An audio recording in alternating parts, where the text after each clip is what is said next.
बेटा pre requisites of engineering mathematics के इस लेक्चर सीरीज में आप सबका फिर से स्वागत है। आज हम लोग लेक्चर नंबर 5 पे आ गए हैं। लेक्चर नंबर 5 का टॉपिक है मेंसुरेशन। अभी तक के आपके पिछले 4 वीडियोस देख करके आपको ये तो समझ में आ गया होगा कि हम यहाँ कर क्या रहे हैं। मतलब इस लेक्चर सीरीज में हमारा मेन मोटो क्या है, कुछ बेसिक अंडरस्टैंडिंग बनाना चीज़ों की। 9th से लेकर 12th तक के जो टॉपिक्स हैं उन सबकी बेसिक अंडरस्टैंडिंग बना लेना, जिससे कि हम इंजीनियरिंग मैथमेटिक्स में उसे यूज़ कर सके। 4 टॉपिक आपने पढ़ लिए, पॉलिनोमियल पढ़ लिया, मॉडुलस फंक्शन, इनइक्वालिटीज पढ़ लिया था और पार्शियल फ्रैक्शन पढ़ लिया था, लॉग पढ़ लिया था। बेटा आज हम मेंसुरेशन की कुछ बेसिक चीज़ें समझेंगे, कुछ बेसिक फॉर्मूले समझेंगे, हल्के फुल्के फॉर्मूलों का कुछ डेरिवेशन टाइप का भी फील करेंगे कि जैसे area of sphere total surface area of sphere 4πr² क्यों होता है, या उसका वॉल्यूम 4/3πr³ क्यों होता है, फर्स्ट टर्म ऑफ कोन को कैसे डील करते हैं, इस तरह की कुछ बातें, या पॉलीगॉन वगैरह से रिलेटेड कुछ बातें कर लेंगे। तो जल्दी जल्दी टॉपिक को स्टार्ट करते हैं। बेटा कल का हमारा जो रिकैप था वो रिकैप था पार्शियल फ्रैक्शन। तो पार्शियल फ्रैक्शन के 3 ही केस थे, आपको बताए थे मैंने, या तो लीनियर फैक्टर्स हो, या लीनियर रिपीटेड हो, या फिर क्वाड्रेटिक एक्सप्रेशंस हो। उसमें degree of numerator must be less than the degree of denominator, ये बात पहले कंफर्म होनी चाहिए। उसके बाद पार्शियल फ्रैक्शन आपको शॉर्टकट भी बताया था और कॉन्सेप्ट से भी सिखा दिया था। मेरी एडवाइस है, क्योंकि केस नंबर 3 में तो कॉन्सेप्ट ही लगता है, तो केस 1 केस 2 में भी कॉन्सेप्ट से ही कर लो, अच्छी बात है। अगर आप उसकी शॉर्ट ट्रिक याद रख सकते हैं तो बहुत ही बेस्ट है, नहीं तो कोई दिक्कत नहीं है। मतलब कॉन्सेप्ट से भी बहुत टाइम लगता नहीं है।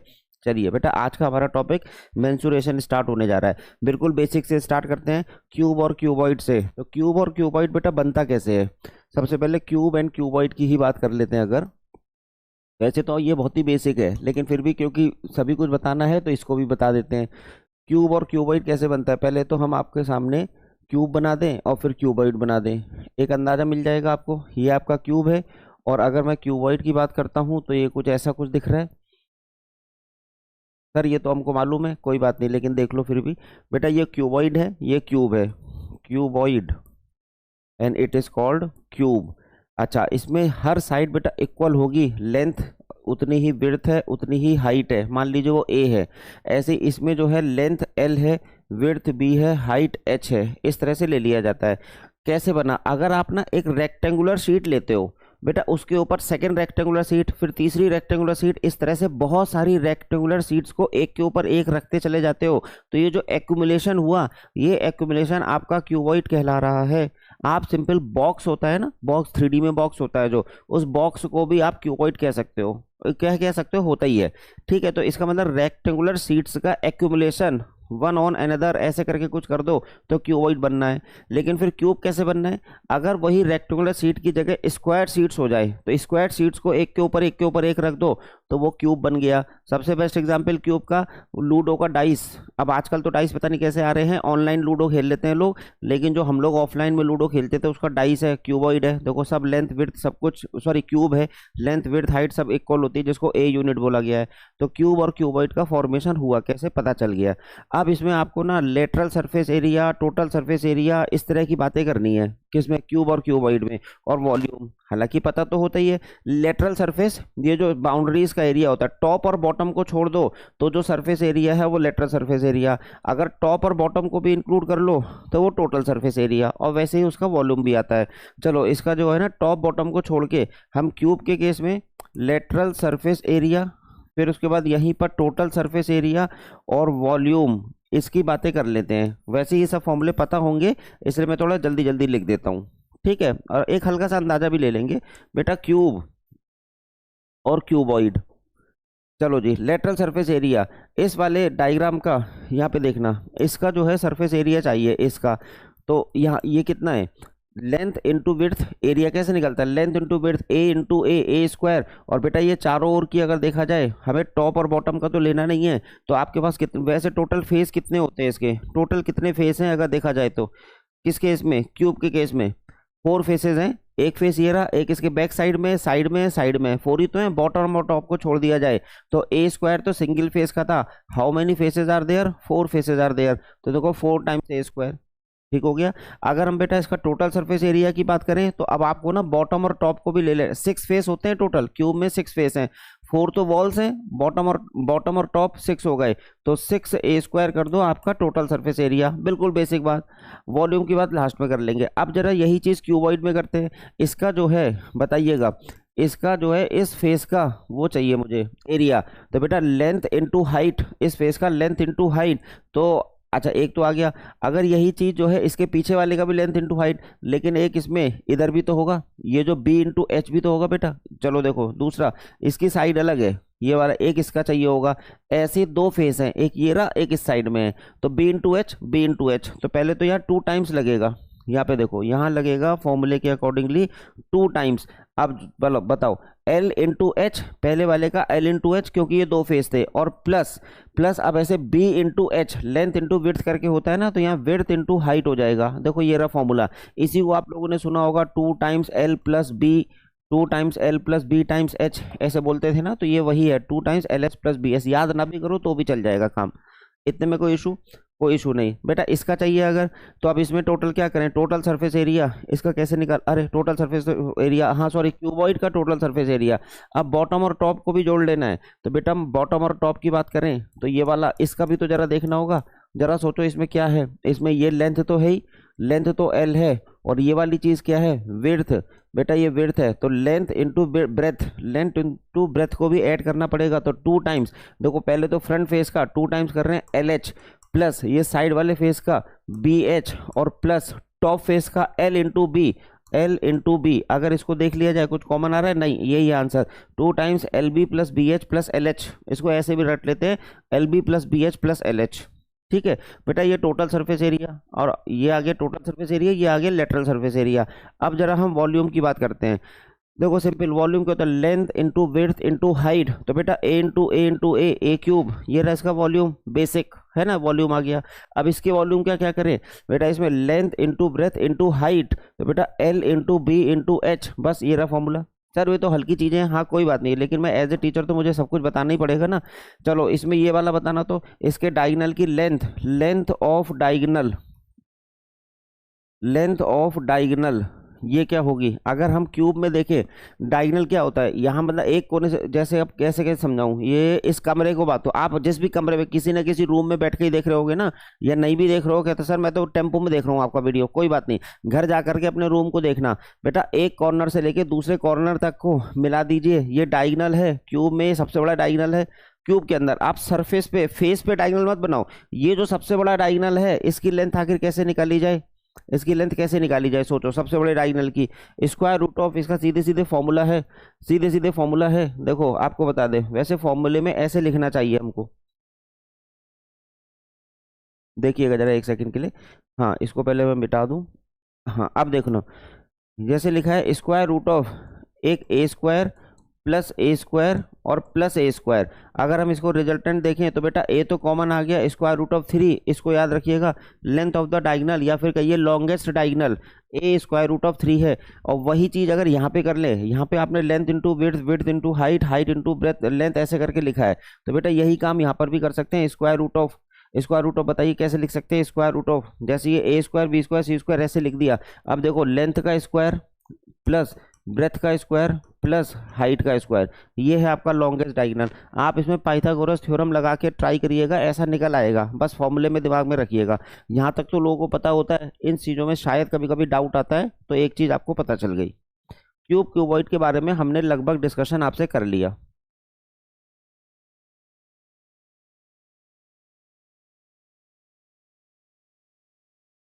अब आगे क्या डिस्कशन किया जाए, चलो एक काम करते हैं, आगे डिस्कशन करने से पहले इसको हल्का सा आपको समझा ही देते हैं। Square root of L² plus B² plus H² कैसे आया बेटा, इसका कोई बेस भी तो होगा। तो यहाँ पे देखो, इसको बेस को बनाने के लिए मान लो मैंने एक डॉट डॉट डॉट लाइन बना दी, ठीक। और ये जो है, अब आपको ये 3D फिगर नजर आ रहा होगा, तो ये जो इसका बेस है ना, इस बेस के बारे में बात करते हैं। मान लीजिए ये आपका बेस दिख रहा है, तो पहले बेस में डायगोनल देखें बेटा, ये L है और बेस में आपका ब्रेथ आप ले रहे हो। तो अगर हम पाइथागोरस थ्योरम से देखें तो ये वाला डायगोनल ये कितना होगा, पाइथागोरस थ्योरम से सिंपल सी बात है, ये तो मालूम ही होगा ना आपको, ABCD है, जैसे मान लीजिए ABCD, तो बेटा यहाँ पर AC² या AC² equals to AB² Pythagoras theorem ये पता होगी, और बी सी स्क्वायर। अच्छा A B square L square है, ये बी स्क्वायर है, तो आ गया बेटा L square plus B square, और ए सी की वैल्यू ऐसे लिख लो तो स्क्वायर रूट में आपको दिखेगी, A C equal to square root of L square plus B square. इतना सही हो गया। चलो अब लेकिन ये तो हमने बेस में निकाल लिया बेटा, बेस का हमने डायगोनल निकाल लिया ऐसे करके। अब ये बेस के साथ अगर मान लीजिए एक कमरे का फर्श है, फर्श में बेटा लेंथ और विड्थ के हिसाब से आपने डायगोनल निकाल लिया under root of L square plus B square. अब क्या करें, अब इसमें जो ये जो फर्श है ना आपका, अब बताइए इसके कोने में हाइट जा रही है, कोने की एक लाइन है वहां पे आपको हाइट दिख रही होगी। तो अगर आप इस डायगोनल के हिसाब से, इस डायगोनल के हिसाब से यहाँ हाइट पे आप ऐसे देखोगे तो आपका ये कुछ बनता नजर आएगा। ये डायगोनल है और ये हाइट है, ये है L square plus B square का स्क्वायर रूट, और बेटा ये तो स्क्वायर रूट हो गया, और ये है एच। अब मेरे को लॉन्गेस्ट डायगोनल जो बनाना था वो ये रहा, देखो मैंने ए सी को ये लिखा हुआ है ए सी, और मान लीजिए टॉप पर यहाँ पर ए सी कुछ आ गया और टॉप पे यहाँ पे क्यू है कोई पॉइंट, तो ये क्यू इसकी वैल्यू चाहिए। तो यहाँ पे देखो फिर से ए क्यू स्क्वायर, वही पाइथागोरस थ्योरम से दिस इंटू दिस 90 डिग्री है क्योंकि, तो under root of L square plus B square का होल स्क्वायर, केवल और केवल बचता है under root of square root हट गया, और प्लस, और बेटा ये वाली चीज, ये तो एक चीज आ गई, और प्लस एच का स्क्वायर। अब यहाँ से बताइए ए क्यू की वैल्यू कितनी निकल के आ गई, क्या जो लिखी थी वही आ रही है, square root of L square plus B square plus H square, ये रही सामने। तो लॉन्गेस्ट डायगोनल का फॉर्मूला ये सामने आ गया। बिल्कुल बेटा बिल्कुल इसी तरीके से यहाँ पे तीनों इक्वल हो जाएंगे, तो इसलिए ए स्क्वायर रूट ऑफ 3 लिखा हुआ है। अब मुझे लगता है ये ज़्यादा अच्छी अंडरस्टैंडिंग हो गई होगी। आप में से कुछ बच्चे सोच रहे होंगे तो बहुत बेसिक बातें हैं सर, आप इसमें इतने बेसिक बातें क्यों पढ़ा रहे हो।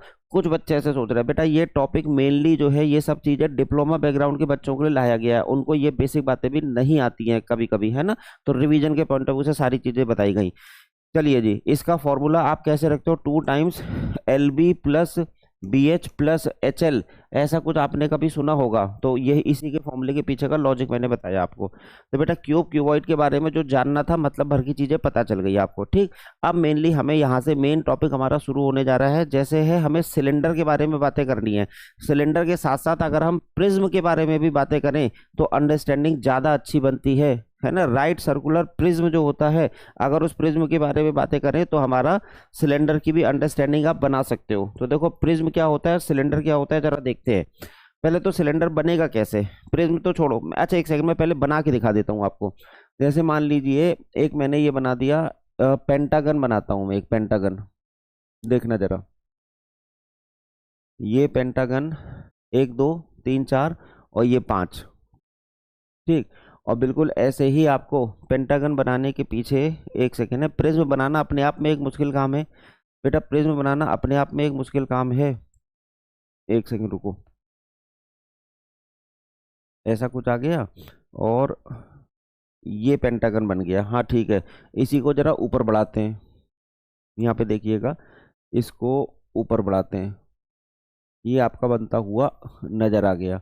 अब वही चीज़ यहाँ भी कर दो, वही चीज़ यहाँ भी कर दीजिए। कैसे, ये बेसिक हो गया, और फिर 3 लाइनें, और यहाँ पर भी इस चीज़ को बनाना चाहिए था मुझे। एक सेकंड वेट करो, एक सेकंड वेट करो, बिल्कुल कायदे से। देखो मैं ऐसा कुछ बनाना चाह रहा हूँ, मैं यहाँ पे ये लाइनें ड्रॉ करूँगा। अब पता नहीं आप ये वाली चीज़ समझ पाओगे कि नहीं, डायग्राम जरा अच्छे से बन जाए तो ज़्यादा सही होता है। नहीं बन रहा ना, ठीक है रुको, पहले तो सिलेंडर देखो, तब तक प्रिज्म के बारे में बात आ जाएगी। बेटा सिलेंडर बनने के पीछे का लॉजिक क्या है, ये सिलेंडर कैसे बनता है, क्यूबॉइड कैसे बना था, क्यूबॉइड आपने रेक्टेंगुलर सीट्स को एक के ऊपर एक रख दिया था तो क्यूबॉइड बन गया था। ऐसे बेटा स्क्वायर सीट्स को एक के ऊपर एक रख दोगे तो क्यूब बन गया था स्क्वायर सीट्स को। अगर आप सर्कुलर सीट्स को एक के ऊपर एक रख रहे हो, देखो सर्कुलर सीट्स एक के ऊपर एक रख रहे हो, तो ये क्या बनने जा रहा है, सिलेंडर। क्या यही एक तरीका है सिलेंडर बनाने का, सर्कुलर सीट्स को एक के ऊपर एक रख के ही सिलेंडर बनाया जा सकता है? नहीं, एक तरीका और हो सकता है। बेटा एक स्ट्रेट लाइन ले लो और स्ट्रेट लाइन को ऐसे ऐसे आप रोटेट कर दो तो बेटा सिलेंडर बनने जा रहा है। पूरी स्ट्रेट लाइन दोनों एंड, बेटा ये जो स्ट्रेट लाइन है इस दोनों एंड को ऐसे ऐसे पूरा घुमा दीजिए, है ना, तो देखो ये सिलेंडर बनने जा रहा है। एक ये भी तरीका है। और क्या तरीका हो सकता है, एक रेक्टेंगुलर शीट लीजिए आप, रेक्टेंगुलर शीट को लेंथ के अकॉर्डिंगली मोल्ड कर दीजिए, लेंथ के अकॉर्डिंगली मोल्ड कर दीजिए तो बेटा आपको सिलेंडर बनता हुआ नजर आएगा। सिलेंडर ऐसा नजर आ जाएगा जिसकी हाइट क्या होगी, लेंथ के इक्वल उसकी हाइट आपको नजर आएगी, लेंथ के इक्वल उसकी हाइट आपको नजर आ जाएगी। ये कंफर्म हो गया। तो ये दो तीन तरीके हैं सिलेंडर बनाने के। अब अगर ये सिलेंडर बन गया तो इसमें दो बातें और ध्यान दी जाती है कि सबसे पहले तो इसका रेडियस क्या है और इसकी हाइट क्या है। रेडियस और हाइट ये देखी जाती है। तो बेटा हाइट को h और रेडियस को r से रिप्रेजेंट कर देते हैं। ये एक स्पेशल टाइप का सिलेंडर है जिसका नाम है right circular cylinder. Right circular cylinder. अब ये राइट सर्कुलर सिलेंडर क्या होता है, मतलब इसमें राइट सर्कुलर वर्ड क्यों डाला गया, सोचो राइट सर्कुलर क्यों है। बेटा पहले तो सर्कुलर का मतलब इसका बेस सर्कुलर होना चाहिए, तो हम कह देंगे सर्कुलर सिलेंडर। कभी कभी बेस सर्कुलर नहीं होता, कुछ मान लो ट्रेपीजियम के फॉर्म में है और ट्रेपीजियम से ऐसे ऐसे ऊपर बनाया जा रहा है, तो वो भी आपका एक सिलेंडर है, लेकिन वो सर्कुलर सिलेंडर नहीं है।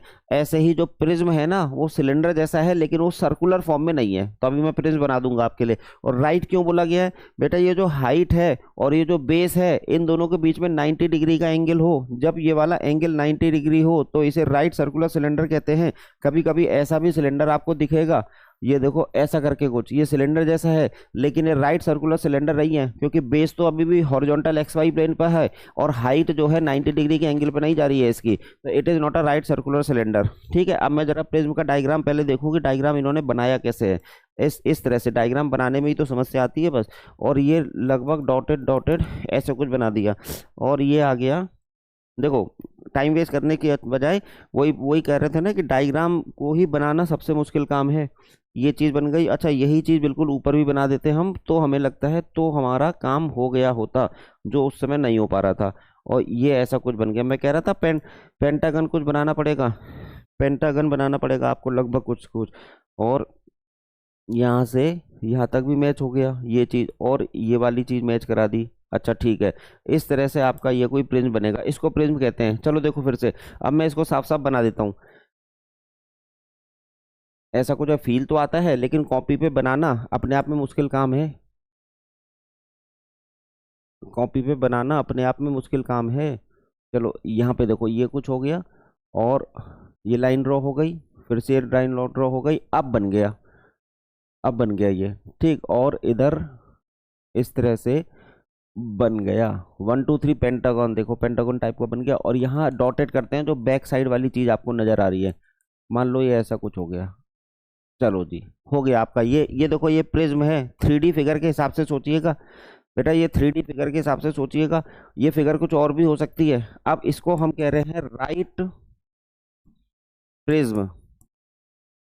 राइट प्रिज्म, इसका भी बेस और इसमें हाइट में कैसा है, 90 डिग्री का एंगल है, तो राइट प्रिज्म हो गया। दोनों को हम साथ साथ क्यों लेकर के चल रहे हैं, इसके बारे में कोई आइडिया बेटा? दोनों को इस तरह से लेकर के चल रहे हैं। राइट प्रिज्म क्यों लेके चल रहे हैं, क्योंकि जो इसका ना कर्व्ड सरफेस एरिया या जो इसका वॉल्यूम होगा उसमें कहीं ना कहीं लॉजिक यहाँ से भी निकल के आना है, यहाँ से भी निकल के आना है। तो दोनों बातें तो कंफर्म हो गई।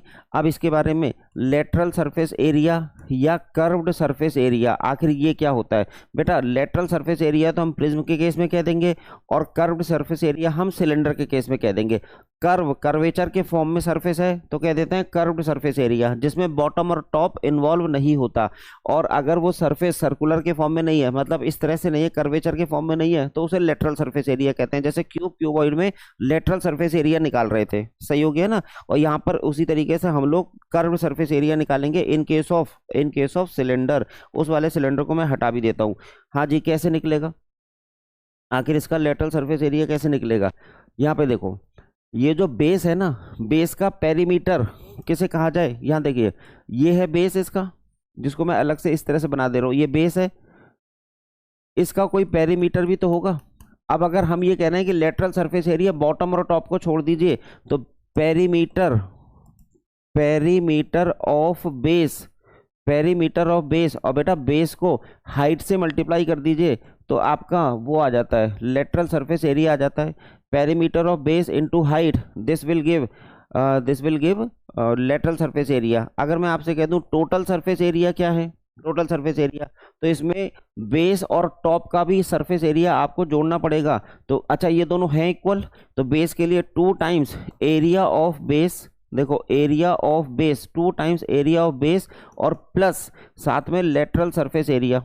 समझे? बॉटम और टॉप को जोड़ना था, इसलिए 2 टाइम्स लिखा है एरिया ऑफ बेस, और फिर लेटरल सरफेस एरिया जो आपने अभी निकाला था perimeter of base into height से। इतनी बात क्लियर। अच्छा, और यहीं पे वॉल्यूम की बात अभी हो जाएगी। अब जरा इधर देखिएगा, यहाँ पर देखते हैं बेटा, इस सिचुएशन में वो चीज़ कर्व्ड सरफेस एरिया होगी जैसे प्रिज्म के केस में लेटरल सरफेस एरिया हुई है। तो जो यहाँ फॉर्मूला लिखा है पेरीमीटर ऑफ बेस, तो बेटा बेस का पेरीमीटर, सर्किल का पेरीमीटर क्या होता है अगर उसका रेडियस आर है, सर पेरीमीटर होता है 2 पाई आर, 2 पाई आर होता है। और हाइट इसकी क्या है, एच है। तो देखो हो गया, वही कॉन्सेप्ट यहाँ लग गया। इसलिए मैं प्रिज्म के साथ आपको सिलेंडर सिखा रहा था। ये फॉर्मूला सबको पता है 2 पाई आर एच, प्रिज्म के केस में नहीं पता होता है, तो पता चल गया ना, वही लिंक बन गया आपका कहीं ना कहीं। ठीक है, राइट सर्कुलर सिखा दिया था इसलिए इसको भी हटा देते हैं। बेटा बिल्कुल इसी तरीके से यार ये दूसरा वाला सोचो, टोटल सरफेस एरिया क्या होगा, बॉटम और टॉप का भी आपको ऐड ऑन करना होगा, बॉटम और टॉप का। तो बॉटम का ये वाला ऐड होगा और साथ में बेटा वो टॉप वाला भी ऐड हो जाएगा। तो इसके लिए फॉर्मूले में 2 टाइम्स एक्स्ट्रा क्या करेंगे, 2 times area of base. Area of base क्या है बेटा, पाई आर स्क्वायर। सर्किल का एरिया पाई आर स्क्वायर। इतनी बेसिक बात तो पता ही होगी हम लोग को, नहीं पता होगी तो किसी लेक्चर में वो भी सिखा देंगे। 2 times pi R square plus और साथ में लेटरल सरफेस एरिया, और लेटरल सरफेस एरिया अभी आपने लिखा है 2 पाई आर एच। तो देखो 2 pi R square plus 2 pi R H. शायद इसी चीज को आप लोगों ने ऐसे सुना होगा, 2 पाई आर कॉमन आ गया, 2 पाई आर प्लस एच। कभी बचपन में फॉर्मूला सिखाया जाता था 2 पाई आर प्लस एच। इसमें किसी को प्रॉब्लम बताइएगा। अब आप कहोगे सर ये ऐसा आ कैसे गया, ये जो सामने दिख रहा है। चलो अब इसका बेटा वॉल्यूम की बात की जाए तो क्या होगा, अलग कलर के पेन से लिख देते हैं। अगर इसी चीज की वॉल्यूम की बात की जाए, देखो तीनों फॉर्मूले बगल बगल में लिख रहे हैं साइड बाय साइड, तो याद रहेगा। बेटा आप भी जानते हो जैसे क्यूबाइड के केस में बेस का एरिया, यहाँ देखो वॉल्यूम कैसे लिखा था। क्यूबाइड के केस में हमने क्या किया था, ये है क्यूबाइड के केस में ये है, देखो जैसे ये है बेस का एरिया क्या, L into B, L into B. तो देखो एल इंटू बी को हाइट से मल्टीप्लाई कर दिया तो वॉल्यूम आ गया। Area of base into height, ऐसी तो करते हैं, तो यही काम यहाँ पर भी कर सकते हैं। बेस का एरिया क्या है, area of base, area of base और into area of base into height, जो भी इसकी हाइट रही होगी, हाइट। तो बेटा यही कॉन्सेप्ट लगा के यहाँ पर अभी आपको फॉर्मूला आता हुआ नजर आएगा, area of base into height. तो चलो जी, एरिया ऑफ बेस क्या है, पाई आर स्क्वायर। बेस का एरिया है पाई आर स्क्वायर और उसमें हाइट से मल्टीप्लाई कर दो एच। तो यही सुना है आपने, सिलेंडर का पाई आर स्क्वायर एच ही होता है। तो आपके सामने बेटा lateral surface area, total surface area और वॉल्यूम तीनों का लॉजिक के साथ फॉर्मूला आ गया है सिलेंडर के केस में। ठीक है, चलो बेटा यहाँ तक की बातें क्लियर हो गई, राइट प्रिज्म और राइट सर्कुलर सिलेंडर। अब हम जरा ना कोन के बारे में बात करेंगे, लेकिन कोन को समझने के लिए हम लोग राइट पिरामिड की बात करेंगे। पिरामिड से लिंक बनाएंगे कोन का, या कोन से लिंक बनाएंगे पिरामिड का। जैसे सिलेंडर का लिंक बनाया प्रिज्म से, बिल्कुल उसी तरीके से कोन और पिरामिड की बात करते हैं। बेटा एक बात बताइए, ये जो कोन है ये कैसे बनता है। जैसे अभी आपको बताया था, सर्कुलर डिस्क को या सर्कुलर शीट्स हैं उनको एक के ऊपर एक रख दो तो सिलेंडर बन जाएगा, या स्ट्रेट लाइन को रोटेट कर दो, पूरी स्ट्रेट लाइन को रोटेट कर दो, या रेक्टेंगुलर शीट को ऐसे घुमा दीजिए, मोल्ड कर दीजिए तो सिलेंडर बनेगा, या फिर सिंपल स्ट्रेट लाइन को रोटेट कर दीजिए तो सिलेंडर बनेगा। ऐसे ही अगर स्ट्रेट लाइन के एक पॉइंट को फिक्स करके घुमा दें तो बेटा कोन बनता हुआ नजर आएगा। ये एक स्ट्रेट लाइन है, इसके एक एक पॉइंट को फिक्स कर दिया जाए और इसको केवल घुमाया जा रहा है इस तरह से, तो क्या आपको नहीं लगता कि एक ऐसा कुछ एक डायग्राम बनने जा रहा है। इस डायग्राम को ही कोन कहते हैं। तो एक पॉइंट इसमें फिक्स होगा अगर कोन बनाना है, तो स्ट्रेट लाइन का by rotating straight line with one point fixed will form cone. तो चलो फील आपको पता होगा कि कोन बनता कैसे है। अब हम इसके बारे में यहाँ पे पहले दोनों डायग्राम बना के दिखाते हैं आपको। पिरामिड कैसे होगा, पिरामिड तो पिरामिड के लिए मान लीजिए ऐसा लिखा हुआ है कुछ, या फिर इस तरह से मैंने कुछ बनाया आपके सामने, देखना जरा। पिरामिड में फिर से ये कुछ बना दिया। अब इसमें एक डायग्राम फिर से, जैसे प्रिज्म बनाने में प्रॉब्लम आ रही थी वैसे इसमें भी प्रॉब्लम आ जाएगी। यहाँ देखो जरा, एक और मान लो एक के साथ ये कुछ आ गया। और इधर से, अब ये जरूर नहीं ये किसी किसी भी शेप का हो सकता है, तो ऐसे कुछ लिखा हुआ है। एक ये चीज आ गई, इधर से डायग्राम बन गया। हाँ अब देखो ये बन गया, और ये 3D फिगर है, ध्यान रहे ये 3D फिगर है। अब आपको नजर है ये पिरामिड टाइप का नजर आ रहा है आपको। इसमें चलो ज़्यादा अच्छा फील आ जाए इसके लिए हम इसके उसको ये फ्रंट फेस तो फील ही आ रहा है, ये इसका साइड फेस है। अब 3D फील आ रहा होगा यहाँ पे, देखो ये साइड फेस है, वो बैक फेस है, इधर वाला फेस है, एक तरह से मैंने क्वाड्रिलेटरल से पिरामिड बनाया है, ठीक है। इसे कहते हैं राइट पिरामिड, राइट पिरामिड, यहाँ नाम डाल देते हैं राइट। और राइट क्यों बोल रहे हैं, क्योंकि इसका बेस से इसकी हाइट का 90 डिग्री का एंगल है, राइट पिरामिड। अच्छा, इसी बेसिस पर राइट सर्कुलर कोन आपका हुआ, आपको आता हुआ दिखेगा, देखो ये बेस ये रहा, और कोन के लिए हमने इसको इस तरह से बना दिया, ये कोन हो गया, ठीक है। अब इसमें भी ध्यान रखना, ये जो ये हाइट है इसको h से रिप्रेजेंट करते हैं और रेडियस को r से, और बेटा ये जो चीज है ना इसको l, इसको कहते हैं स्लैंट हाइट। ये जो ये वाली डायरेक्शन आपको दिख रही है l है, जिसका नाम है स्लैंट हाइट, नाम याद रखना बस, स्लैंट हाइट। अच्छा, is there any relationship between H R and L? Yes, Pythagoras theorem से, पाइथागोरस थ्योरम से अगर देखा जाए तो एल स्क्वायर की वैल्यू बेटा हाइपोटेनस का square equals to perpendicular square plus base square, तो equals to H square plus R square. तो इतना तो पता चल गया। इसको क्या कह दोगे आप, राइट सर्कुलर। अब बेस देखो सर्कुलर है, तो right circular cone, right circular cone.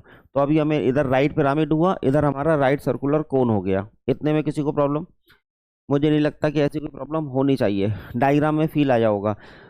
बेटा ये राइट सर्कुलर है, बेस सर्कुलर। आपने देखा होगा कभी कभी वो जो जोकर होते हैं ना, वो जो सर्कस में जोकर होते थे, वो ऐसी टोपी पहने रहते थे। तो देखो ये राइट सर्कुलर, ये सर्कुलर दिख रहा है लेकिन राइट 90 डिग्री नहीं है। कभी कभी ये बेस भी सर्कुलर नहीं होता तो फिर उसे सर्कुलर वर्ड भी यूज नहीं करेंगे। तो दो चीजें अलग अलग हैं, राइट का मतलब 90 डिग्री, सर्कुलर का मतलब बेस सर्कुलर होना चाहिए, तब जाके वो कौन बनाए। चलो जी, अब इसमें भी दो तीन बातें आपको देखनी होगी, विद प्रूफ समझेंगे यहाँ पर। पहले तो पिरामिड के केस में लेटरल सरफेस एरिया, जबकि कोन के केस में कर्व्ड सरफेस एरिया, इसको देखना होगा। एक तो ये चीज है, ठीक। इसी तरह से बेटा यहाँ पे देखो टोटल सरफेस एरिया, दोनों के केस में ही टोटल सरफेस एरिया आएगा। और एक तीसरी चीज क्या आ जाएगी इसमें, वॉल्यूम, तीसरी चीज आ जाएगी वॉल्यूम। देखें आखिर इसके फॉर्मूले क्या है और फिर फॉर्मूले के पीछे का लॉजिक क्या है, दोनों बातें देखेंगे यहाँ पर। अब हम देखना हमें लेटरल सरफेस एरिया, इसके बारे में बात की जाए। लेटरल सरफेस एरिया तो सर ये साइड वाला चाहिए ना आपको, साइड वाला चाहिए। एक काम करते हैं, इसको मैंने नाम रख दिया बेटा, ये वाली साइड जो है बेस, बेस की साइड है B1, ये साइड है B2, ये वाली साइड है B3 और ये वाली साइड है B4, B1 B2 B3 B4। तो होगा क्या, ये जो पेरीमीटर है बेस का, perimeter, perimeter, perimeter of base, perimeter of base into बेटा ये जो टेढ़ी वाली हाइट होती है ना, इस तरह से इसको स्लैंट हाइट कहते हैं। यहां पर भी ये जो ट्रायंगल से दिख रहे हैं, ये जो डायरेक्शन में हाइट आपको दिख रही है, इस ट्रायंगल की हाइट जो होगी इस तरह से नजर आएगी, स्लैंट हाइट। इस वाले ट्रायंगल की हाइट स्लैंट हाइट, तो ये फॉर्मूला है इनटू स्लैंट हाइट, HIGHT, ठीक है, स्लैंट हाइट। लेकिन कुछ और भी हो सकता है क्या, 1/2 भी लग जाना चाहिए। क्यों लग जाना चाहिए, जरा सोचते हैं कि 1/2 आखिर इसमें लगेगा क्यों, स्लैंट हाइट में, perimeter of base into slant height. अच्छा, इसके पीछे का बेटा मैं लॉजिक आपको बताऊंगा कि आखिर ये फॉर्मूला आया कैसे है। लेकिन अगर ये फॉर्मूला सही है तो इसी के बेसिस पे जरा यहाँ फॉर्मूला देखते हैं। आप बताइए, राइट सर्कुलर कोन, इसी से कुछ बना रहे हैं, सर्कुलर टाइप का बना दिया, कोन जैसा बन गया, हाफ टाइम्स। बताइए जरा बेस का पेरीमीटर क्या है, बेस का पेरीमीटर सर्कुलर है बेटा 2πr, और स्लैंट हाइट, इस एल को स्लैंट हाइट कहा गया, एल। बेटा याद करिए, आपको हमेशा यही फॉर्मूला बताया गया होगा, πrl, कि curved surface area of cone is πrl, ठीक है। तो देखो उसके पीछे का लॉजिक, हालांकि मैं अभी प्रूफ भी करूंगा, इन दोनों को ही प्रूफ कर लूंगा। अब टोटल सरफेस एरिया क्या होगा बेटा, area of base, area of base, area of base और plus plus lateral surface area. जो लेटरल सरफेस एरिया आपने अभी ऊपर लिखा उस पे बेस का एरिया ऐड कर दो। यही चीज यहाँ करते हैं, area of base is πr², circular है, और प्लस कर्व्ड सरफेस एरिया, यहाँ हम इसे कर्व्ड सरफेस एरिया लिखेंगे, या जिसे πrl भी कहते हैं। तो सीधे हम πrl ही लिख देते हैं क्योंकि हमें फॉर्मूला मालूम है। आप कहोगे सर यहाँ फॉर्मूला क्यों नहीं लिख रहे, क्योंकि इनकी साइड्स कभी अलग भी तो हो सकती हैं, अलग अलग होंगी, इसलिए मालूम नहीं है एग्जैक्ट क्या। वहां तो मालूम है रेडियस r है, हाइट h है, स्लैंट हाइट h है, तो फॉर्मूला बन गया। यहाँ पे क्वेश्चन टू क्वेश्चन वेरी करेगा, चीज कॉन्सेप्ट पकड़ लिया इसमें आपने, और उससे रिलेटेड फॉर्मूला बगल में दिख रहा है बेटा। इसी तरीके से वॉल्यूम की बात की जाए, वॉल्यूम, तो इसका वॉल्यूम आएगा क्या, हम बता देते हैं, 1/3 times, 1/3 times area of base. आप कहो सर 1/3 कहाँ से आ रहा है, अभी सब पता चल जाएगा। एरिया ऑफ बेस और into area of base into area of base into height, तो यहाँ पे लिख देते हैं हाइट, ठीक है। अच्छा, अगर वही चीज यहाँ पे देखा जाए, यहाँ पे इसका वॉल्यूम क्या होगा, एरिया ऑफ बेस क्या है, पहले तो 1/3 लगाया हुआ है, 1/3 एरिया ऑफ बेस आप क्या कहोगे, pi R square, pi R square है 1/3, और इसकी हाइट क्या है, एच हाइट है, एच तो 1/3 times pi R square H, ये वाली बात भी आपने सुनी होगी। बेटा अब हमारा टारगेट है इन सबको प्रूफ करके दिखाएं आपको कि किस कॉन्सेप्ट से ये प्रूफ हुआ है। बेटा अब हम लोग इस पोजीशन पे हैं कि अब हम लोग इनकी अंडरस्टैंडिंग बना सके कि आखिर ये फॉर्मूले कहाँ से आ गए, half perimeter of base into slant height आखिर किस लॉजिक से आ गया है। तो पिरामिड के केस में सीख लेते हैं, उसी को हम उसी का एप्लीकेशन करके देखो यहाँ पे रिजल्ट आ गया था। चलो देखें, ये जो आपको बेटा क्या करना चाहिए, लेटरल सरफेस एरिया चाहिए ना, तो आप सिंपल सी बात ये कह सकते हो इसमें, यहाँ देखो प्रूफ में, एक सेकेंड, प्रूफ में आप कह सकते हो कि लेटरल सरफेस एरिया के लिए आप लिख दोगे एरिया ऑफ 4 ट्रायंगल्स। वो जो ट्रायंगल आपके बने हुए दिख रहे हैं डायग्राम में, first triangle, second triangle, third triangle, fourth triangle, है ना, इन 4 ट्रायंगल्स का एरिया, और ट्रायंगल का area half base into height होता है, बेस इनटू हाइट, ये फॉर्मूला आपने सुना होगा, हाफ बेस इनटू हाइट। तो हाफ, बेटा यहाँ पे देखो, इसमें ये जो ट्रायंगल की बात करें, अगर ये जो पिंक शेडेड ट्रायंगल है तो इसकी हाइट तो ये है ना, जिसको स्लैंट हाइट बोला हुआ है, ऐसी इस वाले ट्रायंगल की हाइट देखो स्लैंट हाइट है, मतलब टेढ़े में हाइट आ रही है, सीधे सीधे हाथ आप पिरामिड की हाइट मत लिख देना, इसमें ये स्लैंट हाइट की बात हो रही है यहाँ पे। तो हर जगह आपको ये चीज नजर आ रही होगी, इसकी स्लैंट हाइट सबकी सेम नजर आ रही है, तो आप क्या करोगे, इस हाइट की जगह स्लैंट हाइट लिख सकते हो। तो जो बेस लिखा हुआ है, तो बेस अगर यहाँ पे देखा जाए, पहले एरिया ऑफ 4 ट्रायंगल्स है ना, तो पहले वाले ट्रायंगल के लिए बात करें तो B1 हाफ तो कॉमन आ गया, B1 इंटू स्लैंट हाइट, चलो मैंने स्लैंट हाइट लिखा हुआ है, प्लस अगला क्या लिखें, सेकंड वाले ट्रायंगल के लिए बेस इनटू हाइट तो स्लैंट हाइट, फिर तीसरे वाले ट्रायंगल के लिए बेटा B3 इंटू स्लैंट हाइट, और फिर फोर्थ ट्रायंगल के लिए बेस इनटू हाइट, बेस है B4 और स्लैंट हाइट वही जो हमेशा से थी, तो into base 4 into slant height. बेटा क्या इसमें से सब में से स्लैंट हाइट कॉमन आ गया, तो आप कहोगे हाँ सर आ गया, B1 plus B2 plus B3, एक सेकंड किसी का फोन आ गया, संजय जी, एक सेकंड रुको बेटा, इन क्लास, हाँ। अब बेटा B1 plus B2 plus B3 और प्लस B4, और कॉमन कर लिया स्लैंट हाइट को हमने, ठीक। अब यहाँ पे देखो हाफ, ये क्या लिखा है, B1 B2 B3 B4, अगर आप नोटिस करें बेटा ये पेरीमीटर है, बेस का पेरीमीटर, वही तो लिखा था पेरीमीटर ऑफ बेस, तो फॉर्मूला प्रूफ हो गया, perimeter of base into slant height, सही हो गया। ये हमने किस केस में समझ लिया, ये हमने पिरामिड के केस में इस चीज को समझ लिया, प्रूफ करके देख लिया। तो बेटा इसी प्रूफ के बेसिस पर, यही इसी से तो हमारा कोण भी बना है लगभग वैसा ही कुछ, तो इसी को देख देख के हमने फॉर्मूला लगा दिया, half base perimeter of base into slant height, यहाँ स्लैंट हाइट एल है, कंफर्म है, तो इसलिए 2πrl कट वटा के सब πrl आ जाता है। तो इस फॉर्मूले के पीछे का लॉजिक आपने जान लिया कि ये कैसे हुआ है, मुझे नहीं लगता कि अब इसमें किसी को कोई प्रॉब्लम होगी, ठीक हो गया। अच्छा, ये तो आसान होता है, टोटल सरफेस एरिया, बेस का एरिया ऐड कर दो, lateral curve surface area plus area of base, तो πr² प्लस πrl, ठीक है। हाँ, इसको फॉर्मूला ऐसा भी सुना होगा आपने कभी, pi R into R plus L, ये जबरदस्ती का फॉर्मूला बना देते हैं, pi R into R plus L, कहने का मतलब फॉर्मूला वही है, πr² प्लस πrl। अच्छा, अब प्रॉब्लम ये है कि ये 1/3 πr² है, ये वॉल्यूम कैसे आ गया, कोन का वॉल्यूम समझेंगे, उसके बेसिस पे ये वाला फॉर्मूला हम समझ जाएंगे। बेटा कोन का वॉल्यूम में देखिए, कोन का वॉल्यूम समझ रहे हैं ना, एक काम में एक एक्टिविटी दिखाता हूँ आपको, दूसरा वाला प्रूफ समझाने की कोशिश करता हूँ। देखिएगा, एक मैंने कोन लिया, ठीक इस तरह से, और बेटा बिल्कुल उसी हाइट का मैंने सिलेंडर ले लिया, कोन लिया है और उसी हाइट का सिलेंडर मैंने ले लिया आपके लिए।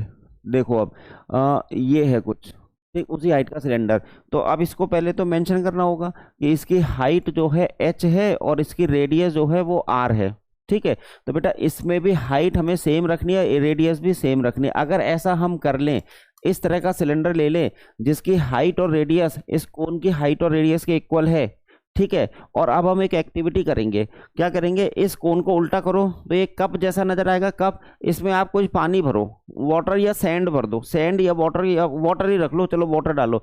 बेटा ये जो वाटर कप में आया कोन में, इसको इसके अंदर डालिए आप, तो आप अभी देखेंगे ये जो पूरा नहीं भरेगा, फिर आप इसी में फिर से कोन में वाटर डालिए और इसमें फिर फिल कर दीजिए, अभी भी ये फिल नहीं हुआ है पूरा, फिर आप क्या करो, एक और बार इसमें वाटर फिल करके इसमें डाल दीजिए, जब तीसरी बार आप इसमें फिल करोगे तो ये कंप्लीट फिल हो जाएगा। इस सिलेंडर को कंप्लीट भरने के लिए इसका 3 टाइम्स इसमें डालना पड़ता है, मतलब कोन में वाटर डाल डाल के इसमें डालोगे, तो जब 3 बार इस एक्टिविटी को करोगे तब जा करके वहां पे आपको सिलेंडर फिल होता हुआ नजर आएगा। लेकिन वो कैसा सिलेंडर है, जिसकी हाइट और रेडियस वही है जो इस कोन के लिए है। इस सिचुएशन में ऐसा जरूर हो जाता है, ठीक है। अच्छा, अब आप इस चाहो तो इस एक्टिविटी को घर पे कर लेना। तो according to logic can we say that कि वॉल्यूम ऑफ कोन, और इसमें 3 टाइम्स जब आप ये काम कर रहे हो तो ये वॉल्यूम ऑफ सिलेंडर आएगा। क्यों?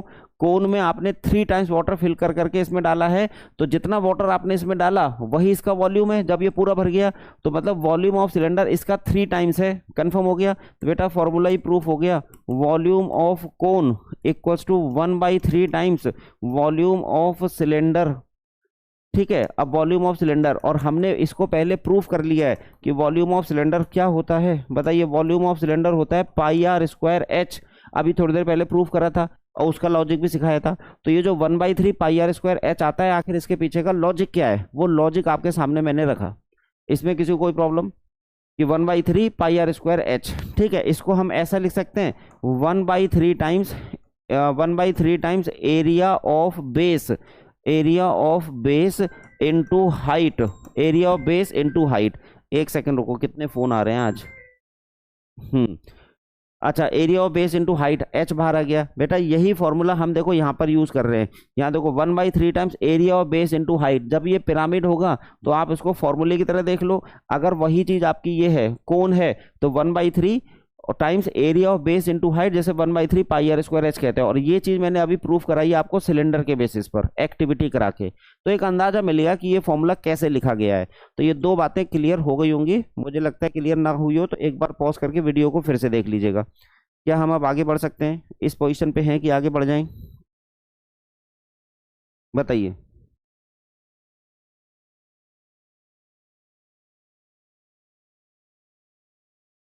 एक सेकंड, ये मैं आपको सिखा क्या रहा था, अभी चेक करता हूँ।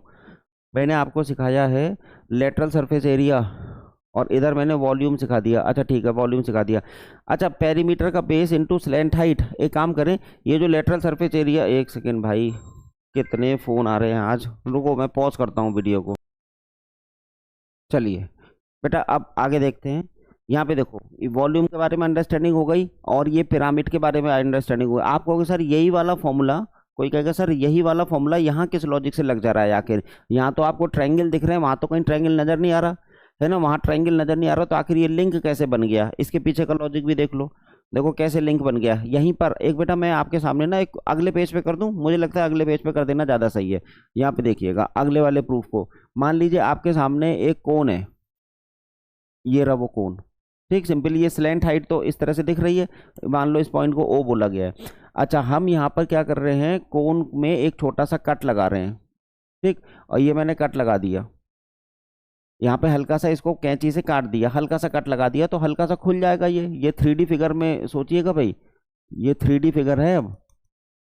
हाँ, ऐसा कुछ मैंने कट लगा दिया, ये ओ है, ये पॉइंट ए है, ये बी है। ठीक है, रेडियस वगैरह तो आर थी ही आपकी। अब क्या करें, अगर आप इसको टॉप से देखें, टॉप से, तो ऐसे यहाँ पर बेटा यहाँ देखना है, टॉप से समझिएगा। थोड़ा सा इशू आ सकता है समझने में, कोशिश करते हैं आपको समझाने की। ये ऐसा कुछ है, ये ए है, ये बी है। देखो टॉप से देख रहे हैं ए और बी से, और ये जो आपको 2D में ना ये अंदर जा रहे हैं, मतलब ये डेप्थ है, 3D है। अब बताइए, इस तरह की चीज है, हमें टोटल क्या चाहिए इसका, पहले तो देख लो चाहिए क्या, हमें चाहिए इसका lateral surface area, sorry curved surface area चाहिए। तो इसका कर्व्ड सरफेस एरिया के लिए इस सबका एरिया ऐसे निकालना होगा। हम क्या करेंगे, यहाँ पर भी कुछ छोटे छोटे ट्रायंगल्स बनाएंगे। देखो एक छोटा सा, बहुत छोटे बेस का एक ट्रायंगल मैंने बना लिया, ऐसे फिर अगले बेस का एक ट्रायंगल मैंने बना लिया, फिर बेटा अगले बेस का एक ट्रायंगल मैंने बना लिया। इस तरह से जितने भी ट्रायंगल पॉसिबल हैं सब बना के रख लिए, बहुत सारे ट्रायंगल बना लिए।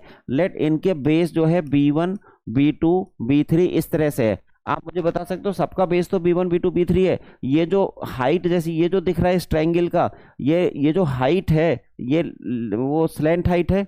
देखो ये स्लैंट हाइट इसी को तो कहा था। तो अगर ये ऐसे कर्व सरफेस एरिया बता रहे हैं तो ये जो स्लैंट हाइट है उसको हाइट बोला जाएगा किसकी, इस छोटे से ट्रायंगल की। तो अच्छा बताइएगा, कर्व्ड सरफेस एरिया की बात की जाए, कर्व सरफेस एरिया, तो हाफ या फिर हाफ छोड़ो, पहले लिखो area of all the triangles, area of all the triangles. इससे अंडरस्टैंडिंग बनेगी एक आपकी, वैसे इस प्रूफ की जरूरत नहीं होती है, अंडरस्टैंडिंग बनाने के लिए दिखाया जा रहा है आपको। Area of all the triangles, पहले वाले ट्रायंगल का area half base into height, तो बेटा बेस तो b1 है और हाइट क्या है, स्लैंट हाइट, देखो स्लैंट हाइट l, दूसरे वाले की भी स्लैंट हाइट l, ये 3D के हिसाब से सोचना है। फिर उसके बाद बेस b2 है into slant height plus b3 है इंटू स्लैंट हाइट, और इस तरह से करते करते मान लो आपने n ट्रायंगल्स बनाई है bn, तो मान लो लिख रही है bn इंटू स्लैंट हाइट। अब बेटा देखो यहाँ करेंगे क्या, 1/2 स्लैंट हाइट सब में से कॉमन आ गया, b1 plus b2 plus b3 plus bn और इंटू स्लैंट हाइट l। अब बताओ ये b1 प्लस b2, ये वाली चीज क्या है, सबको एक्यूमुलेट कर दिया, तो ये पेरीमीटर ऑफ बेस है, इस बेस का पेरीमीटर है जिसकी रेडियस r थी, बताओ रेडियस r थी, हाइट h थी। अब बताओ पेरीमीटर इस बेस का पेरीमीटर है, इन सबको एक्यूमुलेट करोगे तो पेरीमीटर ऑफ बेस, तो क्या लिख देंगे, perimeter of base into slant height. चलो देखते जाओ, 1/2 बेस का पेरीमीटर बेटा 2πr और इंटू l, जो फॉर्मूला प्रूफ होके πrl, इसलिए कहा था देखो 1/2 perimeter of base into l। तो आप जो इसमें कह रहे थे ना कि सर ये वाला फॉर्मूला आप यहाँ कैसे लगा दे रहे हो, ये तो ट्रायंगल है वो सर्किल है, वहां पर भी हमने छोटे छोटे ट्रायंगल बना के एड ऑन किया है, तो लगभग इसी लॉजिक का इस्तेमाल वहां किया जा सकता था, इसलिए वो πrl आया। तो दोनों के, इसका प्रूफ हो गया, इसका प्रूफ हो गया, इसका मैंने प्रूफ कर दिया बेटा, इसी बेसिस पर हम इसको भी एज्यूम कर सकते हैं, क्योंकि अभी अभी लिंक बना के दिखाया है। मुझे लगता है अब एक अंडरस्टैंडिंग बनी होगी, फिर से दिखा दें, देखो कहाँ गया, ये देखो ये है सामने, तो एक बढ़िया प्रूफ। आमतौर पर ये प्रूफ किताबों में मिलते नहीं है बेटा, कहीं मिल गए हैं तो अच्छी बात है, इसलिए मैंने सोचा आपकी अंडरस्टैंडिंग बना दी जाए। बढ़े आगे, हाँ जी आगे बढ़ सकते हैं। चलो अब बेटा ऐसे कोन के बाद एक चीज होती है फ्रस्टम ऑफ कोन। ये फ्रस्टम ऑफ कोन क्या होता है, frustum of cone, frustum of cone, देखो जैसे कोन है वैसे फ्रस्टम ऑफ कोन है। जैसे पूरा एक कोन है, मान लीजिए इसमें से कुछ हिस्सा आपने तोड़ दिया, बेटा ऐसे लिखा था, ये मान लो एक पूरा कोन था, ठीक, ये कोन दिख ही रहा है आपको। आप ना इसमें से क्या कर रहे हो, एक प्लेन से ऐसे इसमें से एक आपने कट लगा दिया, यहाँ पर, यहाँ एक प्लेन से कट लगा दिया और सीधा सीधा लगाया, ऐसे टेढ़ा नहीं, सीधा सीधा लगाया, तो यहाँ पे आपको एक पार्ट ऑफ कोन नजर आएगा। ये देखो पार्ट ऑफ कोन ऐसे नजर आएगा, ये इसको कहते हैं फ्रस्टम ऑफ कोन। आपने उस कंप्लीट कोन में से एक हॉरिजॉन्टल बेस लेता हुआ एक प्लेन लिया, उस प्लेन से कट कर दिया, तो ऊपर का हिस्सा गायब हो गया, तो ये जो सामने दिख रहा है this is called frustum of cone. अब इसके लिए भी तो आपका इसका बेटा curved surface area, total surface area या फिर इसका वॉल्यूम, आखिर इसके क्या फॉर्मूले होने चाहिए, तो हम आप में को पहले एक दो चीजें दिखाएंगे। सबसे पहले तो अब उसकी जो हाइट थी भूल जाइए, अब जो मैं फॉर्मूले लिख रहा हूँ उसमें हाइट में ये वाली यूज करूंगा, फ्रस्टम की हाइट को मैं h बोलूंगा, फ्रस्टम की हाइट को। अब बेटा इसमें दो सर्कुलर बेस आपको मिल रहे हैं ये है R1 और ये है आपका R2, ठीक है, और यहाँ पे जो स्लैंट हाइट है इसकी स्लैंट हाइट को L बोलेंगे। बच्चे इस L को जो है इसकी समझ जाते हैं कि कोन की स्लैंट हाइट L नहीं, फ्रस्टम ऑफ कोन में जो प्रेजेंटेशंस हैं वो L is the slant height of frustum of cone, H is the slant height of frustum of cone. तो इसको लिख लेते हैं हेयर, क्योंकि यहीं पे कंफ्यूजन होगा। L स्लैंट हाइट किसकी है, ये डायग्राम में बनी हुई दिख रही है, slant height of frustum of cone, slant height of frustum of cone, और h क्या है, सिंपल हाइट ऑफ, वो जो डायग्राम में दिख रही है height of frustum of cone. आप कहोगे सर एल एच इन सब में है क्या, R1 क्या है बेस रेडियस और R2 क्या है टॉप रेडियस। आप कहोगे सर इसमें L और H में रिलेशनशिप क्या होगी, अभी तक तो रिलेशनशिप होती थी L square equal to R square plus H square, देखो कहीं होती थी यहाँ पे लिखी थी, देखो L square equal to H square plus R square. Sir इस सिचुएशन में ये रिलेशनशिप क्या होगी, एक आइडिया लगा सकते हैं, देखो जल्दी से एक आइडिया लगा सकते हैं, यहाँ से एक परपेंडिकुलर ड्रॉप करते हैं, परपेंडिकुलर ड्रॉप करते हैं बेटा, ऐसा कुछ होगा। तो ये जो आपका एक वो वाला ट्रायंगल मिल रहा है, राइट एंगल ट्रायंगल, मान लो ये A है, ये पॉइंट B है, ये पॉइंट C है। अब बताइए AB की वैल्यू तो अभी भी H रही है ना, और AC की वैल्यू L ही रह गई, AC की वैल्यू L क्योंकि ये स्लैंट हाइट है। BC की वैल्यू क्या होगी, अगर सोचो ये रेडियस है R1 और वो रेडियस है R2, तो BC की वैल्यू को मान लीजिए, इसको मैंने P और Q लिखा हुआ है, तो यहाँ पे बेटा देखो PC minus QA, PC minus QA मतलब R1 minus R2, R1 minus R2, ये जो BC डिस्टेंस है ये R1 माइनस R2 है। अब इन ट्रायंगल यहाँ देखना, इन triangle A B C triangle में आप फिर से वो लगा दो पाइथागोरस थ्योरम। तो A C square equals to A B square plus B C square. बेटा ए सी स्क्वायर तो एल स्क्वायर है, ए बी स्क्वायर है एच स्क्वायर, और बी सी स्क्वायर आपने अभी अभी निकाल दिया R1 माइनस R2 का होल स्क्वायर। तो मतलब एल स्क्वायर, एल और एच में रिलेशनशिप भी दिख रही है। फ्रस्टम ऑफ कोन में एल और एच में ये रिलेशनशिप होती है। कई बार आपको सीधे लर्न करा दिया जाता है, हमने आपको इसका प्रूफ भी दिखा दिया कि आखिर वो कैसे होती है। ठीक, बस कंफ्यूजन ये मत रखना कि एल और एच का इससे कोई मतलब नहीं है। फ्रस्टम ऑफ कोन की हाइट और फ्रस्टम ऑफ कोन की फ्रस्टम की स्लैंट हाइट, ये रहा जो रिलेशनशिप भी दिख रही है। अब इसमें हमें जानना है कर्व्ड सरफेस एरिया, फिर जानना है टोटल सरफेस एरिया, और फिर जानना है इसका वॉल्यूम। तो इसके लिए हम सीधे सीधे फॉर्मूले लिख देंगे आपके सामने। ठीक है, अब ये क्योंकि बहुत इंपॉर्टेंट तो नहीं है, लेकिन मान लीजिए कभी कहीं यूज हो जाए, तो इसलिए अब इनके बारे में जरा फॉर्मूले देख। बेटा कर्व सरफेस एरिया क्या था, याद कीजिए। तो कर्व्ड सरफेस एरिया क्या था, पाई आर एल था। कोन का कर्व सरफेस एरिया अभी प्रूव करके दिखाया था, curve surface area pi R L है। तो उससे लिंक बना के आप याद रख सकते हो कि पाई R1 L plus pi R2 L, बस इस तरह से याद कर लो इसे, पाई R1 plus R2 times L। चाहो तो ऐसे समझ लो कि ये रहा फॉर्मूला। ये तो हो गया curve surface area. Total surface area क्या होगा बेटा, area of base plus area of top plus curve surface area. तो बेस का एरिया सर्कुलर है, पाई R1 स्क्वायर। बेटा टॉप भी सर्कुलर है, पाई R2 स्क्वायर, पाई R1 square plus pi R2 square plus साथ में कर्व्ड सरफेस एरिया, साथ में कर्व सरफेस एरिया जो बगल में लिखा है पाई times R1 plus R2 times L। पूरा फॉर्मूला एक साथ याद नहीं होता, इसलिए याद रखो ये area of base, area of top portion plus curve surface area will give the total surface area. अब इसी जगह अगर आपको वॉल्यूम चाहिए तो वॉल्यूम में थोड़ा सा चेंज होगा। वैसे वॉल्यूम ऑफ कोन होता है 1/3 पाई आर स्क्वायर एच, यही होता है ना, और प्रूव करके दिखाया था। यहाँ पे देखो 1/3 पाई और एच तो वही है जो सामने दिख रहा था अभी आपके सामने। अब बेटा यहाँ पे देखना R1 square plus R2 square और प्लस R1 R2। अब इसका प्रूफ करने जाएंगे तो बहुत टाइम वेस्ट हो जाएगा, तो फिलहाल ये फॉर्मूलों की तरह से ध्यान रखेंगे। इस पर्टिकुलर फ्रस्टम के केस में खाली मैं आपको फॉर्मूले दिखा रहा हूँ, एक हल्का सा लिंक बना कि किस बेसिस पे याद कर सकते हैं। इन सब जगहों पे L क्या रखोगे बेटा, इन सब जगहों पे L ये वाला रखना है जो मैंने बॉक्स बना दिया था। तो फ्रस्टम ऑफ कोन के बारे में भी जो जो चीजें आपको पता होनी चाहिए थी वो पता चल गई। ठीक हो गया, देख लीजिए, फिर आगे बढ़ते हैं।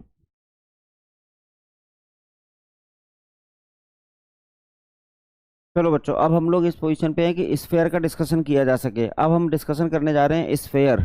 बेटा स्फेयर कैसे बनता है, पहले तो बनता कैसे है ये सोचो। एक सर्किल ले लो आप, बेटा सर्किल को आप ऐसे ऐसे घुमा दो, सर्किल को किसी भी तरीके से आप रोटेट कर दो 360 डिग्री पे, तो स्फेयर बनता हुआ नजर आ जाएगा।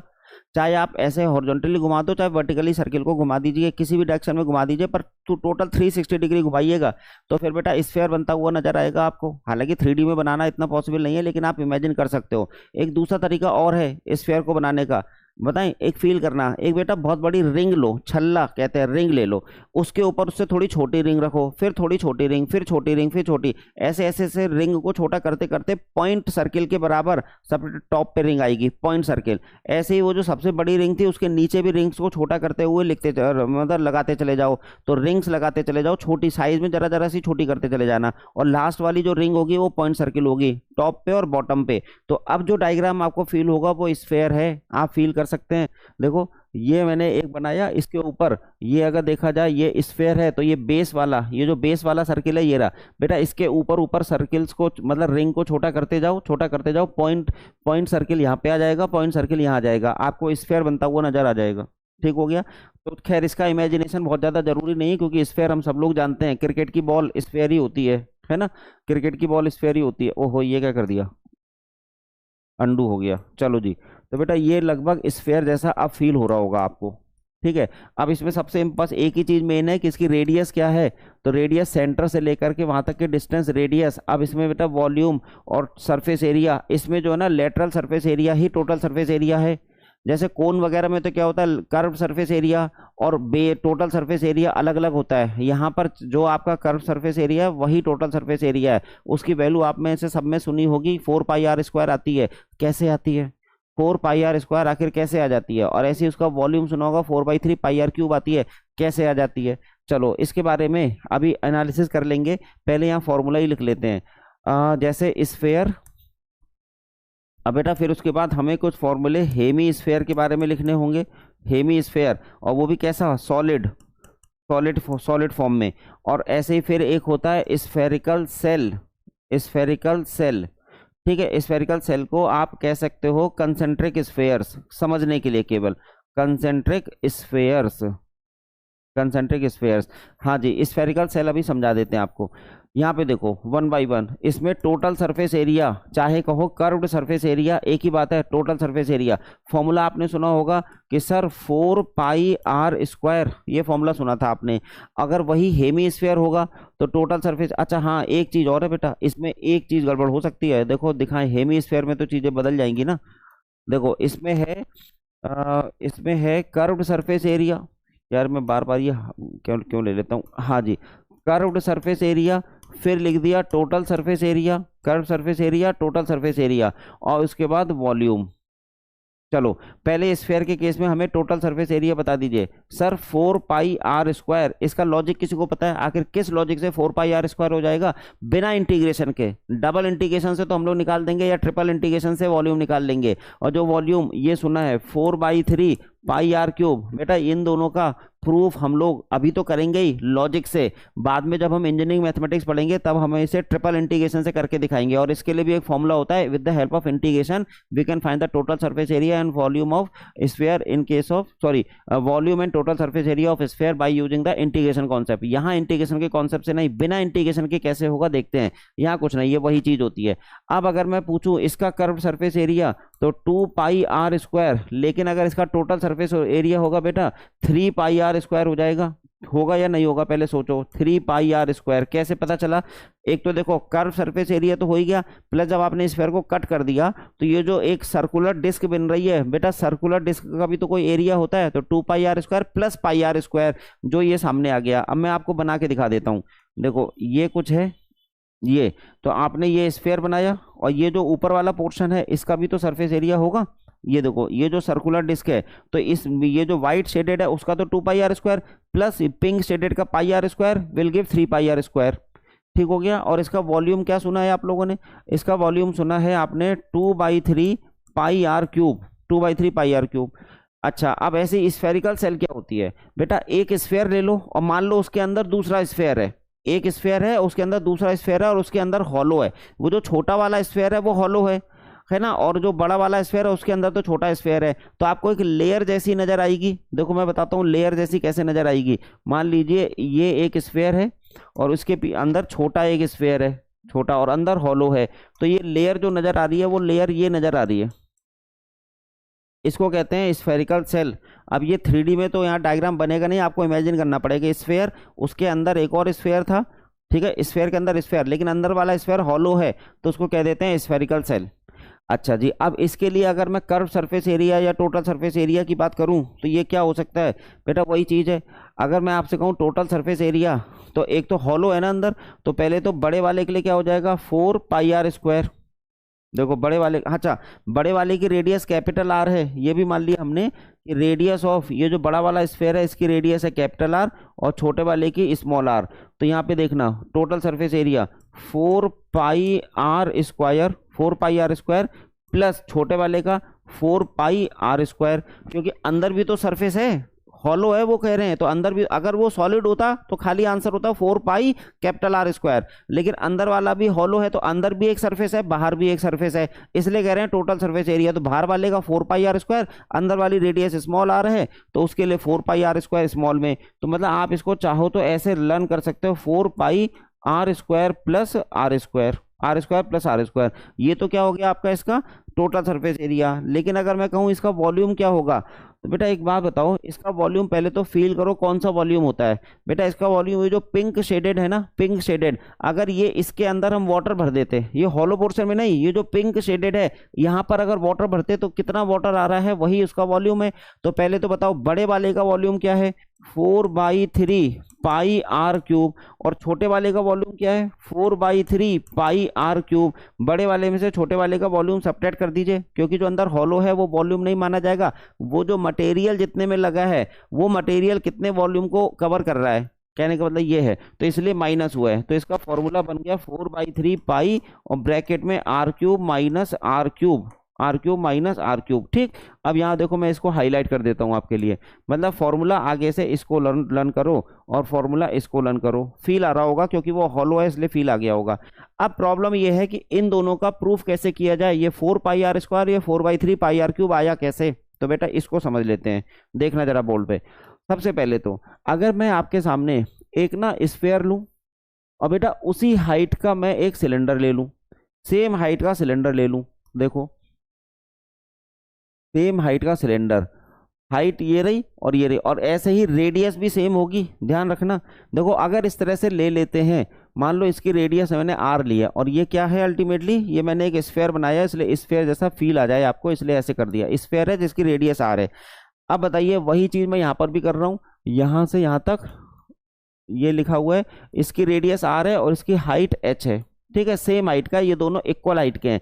अब बताइए अगर ये इक्वल हाइट के हैं तो एच और आर में क्या रिलेशनशिप होगी सर, 2r होगी। क्यों, यहां से यहां तक भी रेडियस आर है, इधर भी रेडियस आर है, आर और आर मिलके एच बना है, इसका मतलब एच इक्वल टू 2r। इतना सही हो गया, एच इक्वल टू 2r हो गया, इतना तो है सेम हाइट का। क्या कह रहे हैं, if we are taking a sphere as well as the cylinder of same radius and same height, अगर सेम हाइट का सिलेंडर लिया है जो स्फेयर की हाइट है तो उसकी हाइट इसके 2 टाइम्स और इसके डायमीटर के इक्वल हो जाएगी, इसलिए एच इक्वल टू 2r लिखा हुआ है। इतना सही है बेटा। जब आप ऐसा करते हो तो आप नोटिस करोगे आप ये स्फेयर इसके अंदर पूरी तरीके से ऐसे डाल सकते हो, मतलब ये प्रॉपरली कंटेन हो जाएगा, ये स्फेयर इस सिलेंडर के अंदर प्रॉपरली कंटेन हो जाएगा। और आर्किमिडीज ने बाद में प्रूफ करा, आर्किमिडीज प्रिंसिपल यही तो है, उन्होंने प्रूफ करा कि ये जो सरफेस एरिया ऑफ स्फेयर, जिसको टोटल सरफेस एरिया भी कहते हैं, equals to surface area of sphere equals to surface area of sphere equals to surface area of cylinder. ये सिलेंडर के सरफेस एरिया के इक्वल होता है, ये दोनों चीजें इक्वल होती हैं। ठीक है, अगर ये दोनों चीजें इक्वल हैं तो क्या इससे कोई रिलेशनशिप बन रही है, बताइए।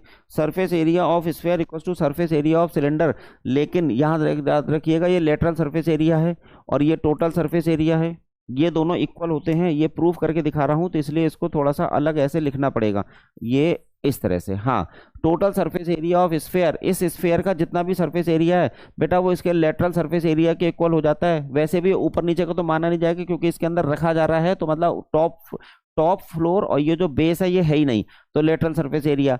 अब बताइए टोटल सरफेस एरिया के लिए पहले तो लेटरल सरफेस एरिया होगा क्या, लेटरल सरफेस एरिया होगा 2πrh, याद आ गया, सिलेंडर का लेटरल सरफेस एरिया 2πrh, बताया था कहीं, चलो चेक करा दें। सर हमें याद है, नहीं याद नहीं है, देख लो, मान लो याद ना हो तो ये देखो 2πrh। अच्छा, इसको लेटरल नहीं बोल के इसको ना कर्व सरफेस एरिया बोला जाएगा, इसको नाम तो इसका कर्व होगा ना क्योंकि कर्वेचर के फॉर्म में है, तो आप इसको कर्व्ड सरफेस एरिया बोल सकते हो। ये है कर्व्ड सरफेस एरिया, टोटल की बात नहीं कर रहे। अब बेटा यहां देखना 2πr, अब बताओ इस h की जगह क्या है सर, 2r है, 2r तो हो क्या गया 4πr²। देखो आ गया answer, total surface area of sphere equals to 4πr²। ये चीज आपने प्रूफ कर दी, 4πr², इस लॉजिक से प्रूफ कर दी, याद रखेंगे इस लॉजिक को। ऐसे ही अब दूसरा लॉजिक, ये वाली चीज कैसे आ गई, ये जो 4/3πr³ है ये कैसे आ गई, देखना जरा फिर से। अब फिर एक काम करते हैं, हम क्या करेंगे इसमें एक कोण लेते हैं फिर से। देखो जैसे पहले कोण लिया था वैसे ही एक और कोण ले लिया। मान लो मैंने ये ले लिया कोण, और इस कोण को, और एक मैंने स्फीयर ले लिया, बिल्कुल ऐसे, और ये स्फीयर आपको दिखाना है। अच्छा, फिर ध्यान रखने वाली बात क्या है, सेम होना चाहिए, ये स्फीयर जैसी फील आ गई, हाँ जी, हाइट सेम होनी चाहिए। जब मैं इसकी हाइट के बारे में बात करता हूं तो मैं कहता हूं ये h है, इसकी रेडियस के बारे में बात करता हूं तो r है। बेटा इसकी रेडियस क्या है, r है, तो इसका डायमीटर क्या होगा, 2r होगा। अगर ये सेम हाइट का हमने कोन और सेम हाइट का स्फीयर ले लिया तो इसका मतलब यहाँ पे फिर से हमारे पास रिलेशनशिप बन गई h इक्वल्स टू 2r। देखो ये फिर से बन गए, ऐसा मैं जानबूझ के कर रहा हूँ। अब आप क्या करोगे, इसके अंदर फिर से वाटर भरो, इस कोन को उल्टा करो, कब बन गया, एक वाटर भरो, वाटर बेटा इसके अंदर डाल दो। मान लो इसमें कोई छेद है जिससे आप वाटर डाल सकते हो, तो आप देखोगे ये कंप्लीट फिल नहीं हुआ, फिर आप इसमें दूसरी बार वाटर डालो, फिर उसके बाद इसको फिल करो, तो आप देखोगे सेकेंड टाइम में ये टोटली फिल हो गया। जैसे जब हमने कोन का निकाला था वॉल्यूम, तो बेटा सिलेंडर से लिंक करा था, 3 बार सिलेंडर में वाटर डालना पड़ा था, तो इसलिए 3 टाइम्स करके लिखा था, 3 times volume of cone equal to volume of cylinder. ऐसे ही जब यहाँ पर हम इसको 2 बार फिल करके इसमें डालेंगे तो जाकर के ये वाला चीज फिल हो जाएगी। तो volume of water equal to 2 times the volume of cone कह सकते हैं। तो ये देखो यहाँ पे आ गया volume of sphere, volume of sphere equals to 2 times volume of cone. वैसे इसको इंटीग्रेशन की हेल्प से भी प्रूफ किया जाता है, वो ज्यादा अच्छा होता है, पर अभी आप लोग डबल ट्रिपल इंटीग्रेशन जानते नहीं हो, इसलिए मैं लॉजिक से सिखा रहा हूँ। बेटा ये रिलेशनशिप बन गई, क्योंकि आप एक्टिविटी चाहो तो घर पे करके देख लेना। अगर इस तरह का आपने स्फेयर और कोन लिया है तो ये 2 बार में जाके फिल होगा। तो 2 टाइम्स वॉल्यूम ऑफ कोन, और वॉल्यूम ऑफ कोन याद कीजिए क्या था, वॉल्यूम ऑफ कोन था sir 1/3 pi R square H, 1/3 pi R square H. तो बेटा 2/3 पाई आर स्क्वायर। अब बताओ एच की जगह क्या लिख दें सर, एच की जगह 2r है, एच की जगह 2r है, तो जब मैं सॉल्व करूंगा तो आ जाएगा 4/3 पाई आर क्यूब। देखो निकल के आ गया 4/3 पाई आर क्यूब। ये सेकंड वाला भी प्रूफ हो गया। यही दोनों हमें प्रूफ करने थे। जब हेमी स्फेयर है तो वो उसका आधा हो जाएगा, और हेमी स्फेयर है तो कर्व सरफेस एरिया इसका हाफ हो गया, जबकि टोटल सरफेस एरिया में 1 पाई आर स्क्वायर और ऐड हो गया। ठीक, आप चाहो तो ना इसको यहाँ पर भी लिख सकते हो। यहाँ देखो इसका जो कर्व सरफेस एरिया है वो भी 4 पाई आर स्क्वायर, और इसका जो टोटल सरफेस एरिया है वो भी 4 पाई आर स्क्वायर, तो इसका हाफ हो जाता है हेमी स्फेयर। और स्फेरिकल सर्कल लॉजिक मैंने आपको पहले ही क्लियर कर दिया। तो मुझे लगता है अब स्फेयर के बारे में भी अलग अलग चीजें आपको मिल गई। एटलीस्ट आपको इस लेक्चर में ये तो पता चला कि एरिया ऑफ स्फेयर या वॉल्यूम ऑफ स्फेयर आखिर आया कैसे। अभी तक की जो बातें हैं जरा उनको जल्दी से रिवाइज करते हैं, जितने भी बातें सीखी। बेटा जब हमने आपको क्यूब और क्यूबॉइड पढ़ाया था, तो क्यूब और क्यूबॉइड में मैंने lateral surface area, total surface area, volume और लेंथ ऑफ डायगोनल सबके फॉर्मूले अंडरस्टैंडिंग के साथ समझा समझा के बता दिया। इवन कहीं ना कहीं इनका लॉजिक भी बताया कि आखिर ये लिखे कैसे जा रहे हैं। इतने में प्रॉब्लम नहीं, ये हल्की चीज थी। फिर जब मैं आपको सिलेंडर पढ़ा रहा था तो मैं प्रिज्म से लिंक लेकर के आया था। तो प्रिज्म में बेटा ये मैंने फॉर्मूला था पेरीमीटर का base, perimeter of base into height, perimeter of base into height. तो वही लॉजिक देखो, पेरीमीटर ऑफ बेस है 2 पाई आर, इस सिचुएशन में हाइट है h, इसलिए इसका जो है curve surface area 2 pi R h हो जाता है।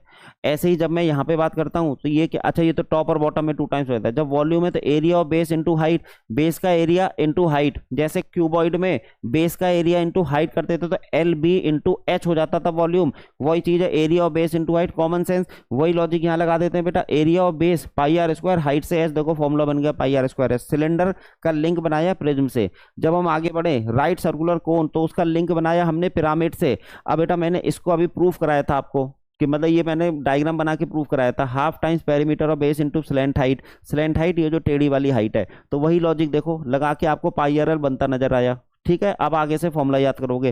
टोटल सरफेस एरिया में तो बेस और टॉप ऑफ होता है तो ऐड कर देते हैं, वो छोड़ी बड़ी बात नहीं है। फिर जब वॉल्यूम की बात करी तो मैंने इसका प्रूफ करके दिखाया था आपको। एक्टिविटी कराई थी कि जब कोन में सिलेंडर, कोन से सिलेंडर को फिल करने की कोशिश करोगे सेम हाइट सेम रेडियस पे, तो 3 बार में वो सिलेंडर फिल होगा, इसलिए 1/3 आया है। सिलेंडर के वॉल्यूम में 1/3 कर दो तो कोन का वॉल्यूम आ जाता है। इसी लॉजिक को यहाँ पे फॉर्मूले में लिख दिया, 1/3 area of base into height. देखो area of base into height. और बेटा पाई आर एल का प्रूफ भी अलग से कराया है और इसका प्रूफ भी अलग से कराया है, तो एक लॉजिक भी सामने क्लियर है। मतलब केवल फॉर्मूला याद नहीं करना आपको।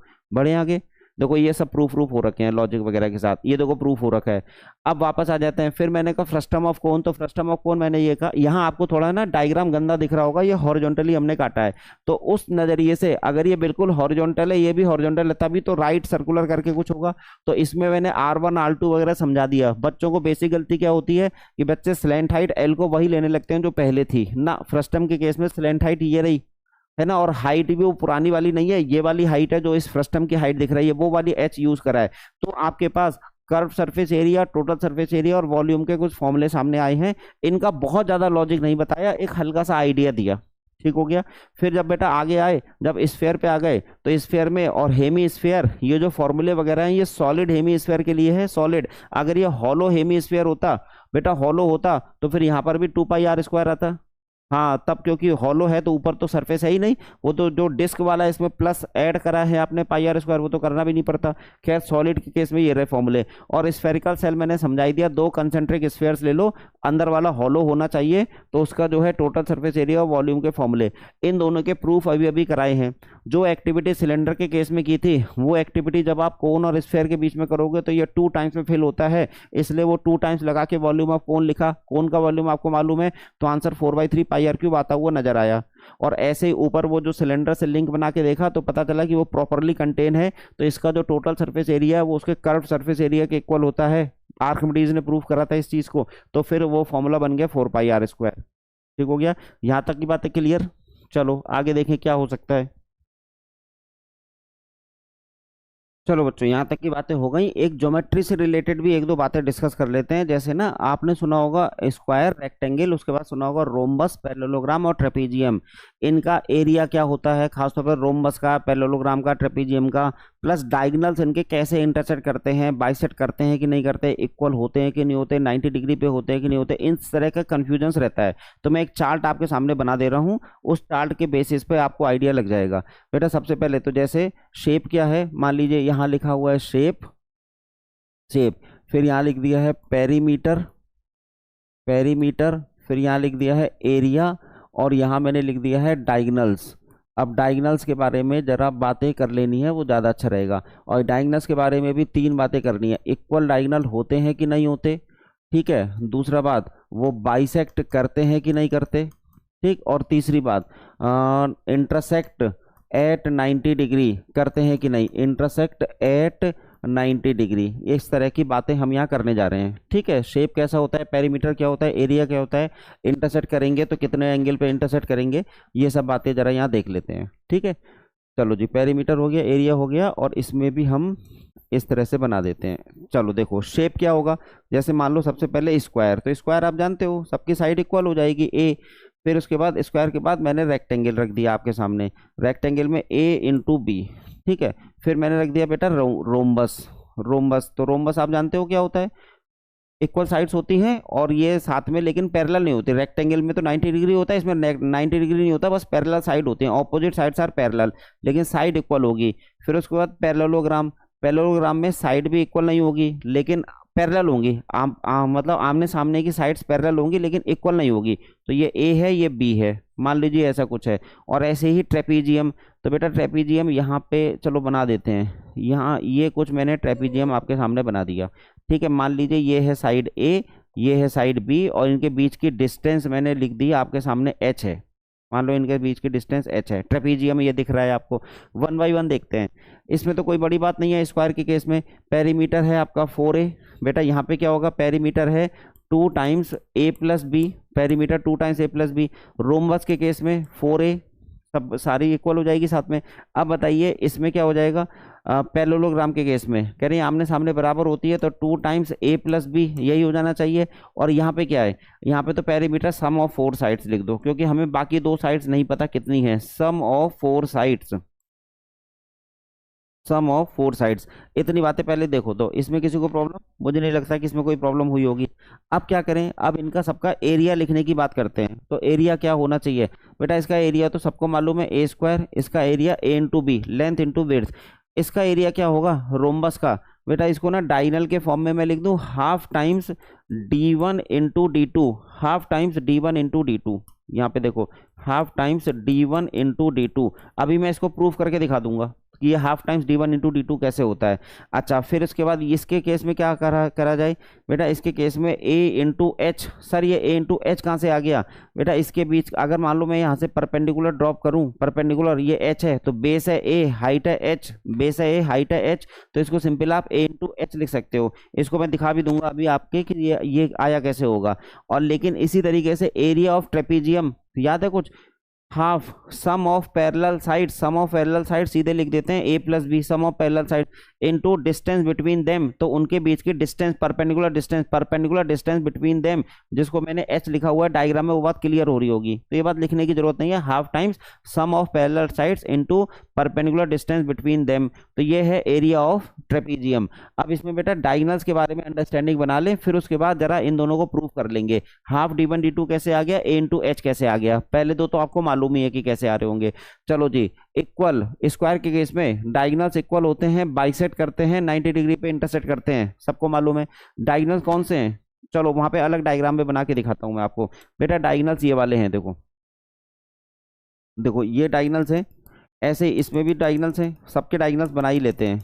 ये रहे डायगोनल, इसके डायगोनल्स हैं, इसके डायगोनल्स हैं, फिर ये रहे डायगोनल्स, ठीक है।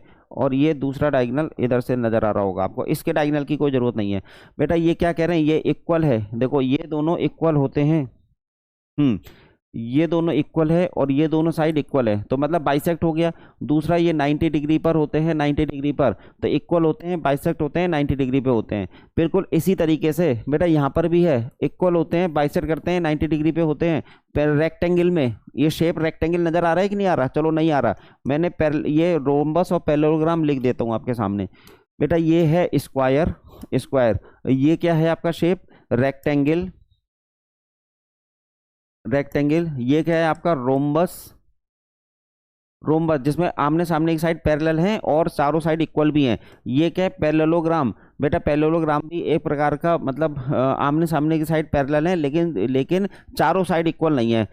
ये जो आमने सामने की साइड है ये इक्वल है, लेकिन ये और बाकी दो साइड इक्वल हैं, पर चारों इक्वल नहीं है, पैरेललोग्राम। और ये क्या है? ट्रेपीजियम। तो ट्रेपीजियम मैं कैसे लिख दूं? यहाँ लिख देता हूँ, ट्रेपीजियम, ट्रेपीजियम। ठीक हो गया। चलो जी, तो ये तीनों चीजें इक्वल दोनों में। अब जरा रोम्बस में बातें करें कि रोम्बस में क्या हो सकता है। बेटा रोम्बस में ये इक्वल नहीं होते, लेकिन बाइसेक्ट करते हैं, 90 डिग्री पे होते हैं, बाइसेक्ट करते हैं और 90 डिग्री पे होते हैं। एक बात पता चल गई, कम से कम इस चार्ट से ये बात क्लियर रहेगी आपको। ऐसे ही बेटा यहाँ पर भी ये पैरेललोग्राम में इक्वल तो नहीं होते, बाइसेक्ट लेकिन कर देते हैं। बेटा ये बाइसेक्ट कर देते हैं लेकिन 90 डिग्री पे कट नहीं करते। तो पैरेललोग्राम के डायगोनल्स जो हैं एक दूसरे को 90 डिग्री पे कट नहीं करते, जबकि रेक्टेंगल में करते हैं। ये रेक्टेंगल में करते हैं बेटा, स्क्वायर में करते हैं, इवन इसमें भी करते हैं। किसमें? रोम्बस में। रोम्बस में भी 90 डिग्री पे करते हैं।